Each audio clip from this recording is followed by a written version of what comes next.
Act like you know me, not like you owe me. K-Mo Cuts is in the building. What's up, y'all?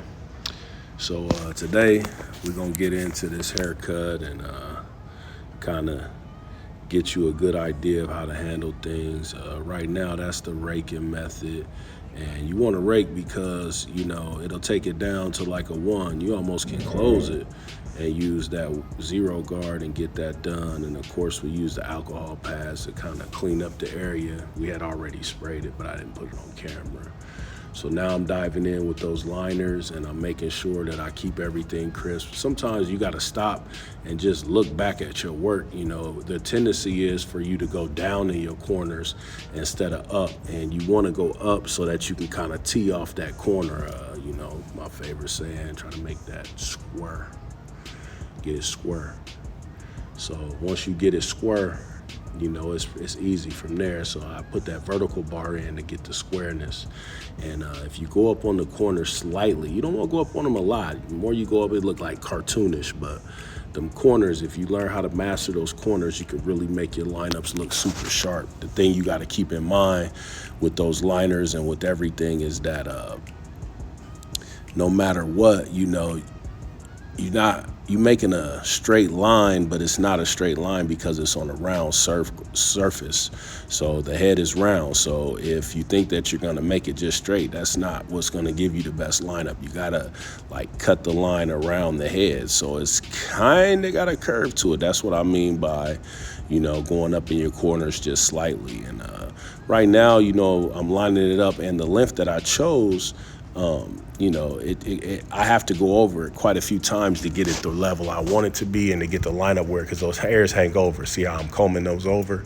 The hairs hang over and then it appears like it's not cut. But if you make sure you brush the hair and comb the hair in all the different directions, then when you're done, no matter if they take a shower or whatever, that line will still be in there. So you got to be careful, especially with mixed clients or light-skinned clients that got curly hair like this. You want to make sure that you put the time into making sure that the hair isn't hanging over your lineup. So whether you cut it down or you just really take the time out to put that line in there, definitely, you got to do what it takes in order to get the desire achieved. Right now we're going in with this taper, and one thing about my tapers is that it doesn't really matter which direction I go. You can down fade, up fade, whatever.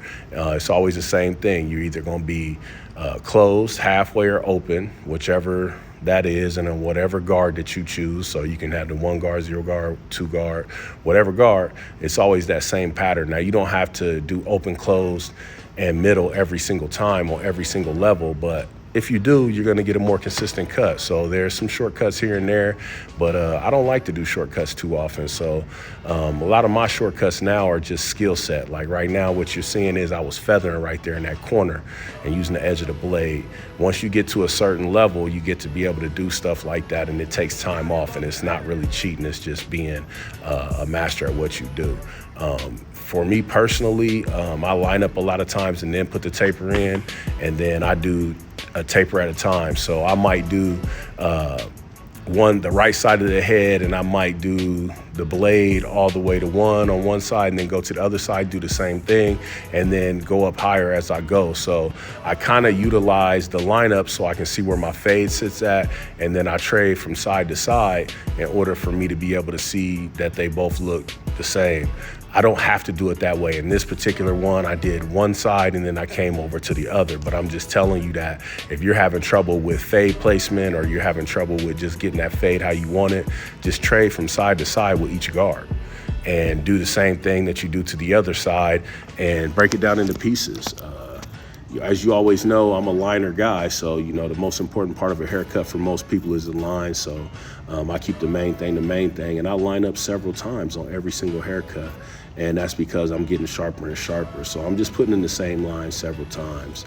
In the back, we have a lot of overgrowth and hangover that we're dealing with. So that's not a pushback. That's me actually cutting the hair where the hair actually grows at. Its hair is curly, so it'll hang over that line, and you thinking I'm cutting into the hair. No, I'm actually combing that hair down and kind of trying to separate it so that way I don't cut too much of it off and cut the bulk out of his hair, and he's trying to grow that out. But at the same time, I want to be crispy. You can't be crispy if it's not if the hair is all over. So that's what you're seeing right here is like mad overgrowth and stuff like that. So don't think the hairline is right there. You have to kind of pick the hair up to see where it's at. I've cut his hair so many different times. I know where his line is at and how his hair tends to do. But that's something that you want to do, is just kind of make sure that you know exactly where that hair is and things like that. So that'll make it easier on you. As you can see, that taper is blurry, and then on the back right here, the lineup is starting to come in. So I put the time and effort in, and that's what you get, a great haircut, crispiness, get it square.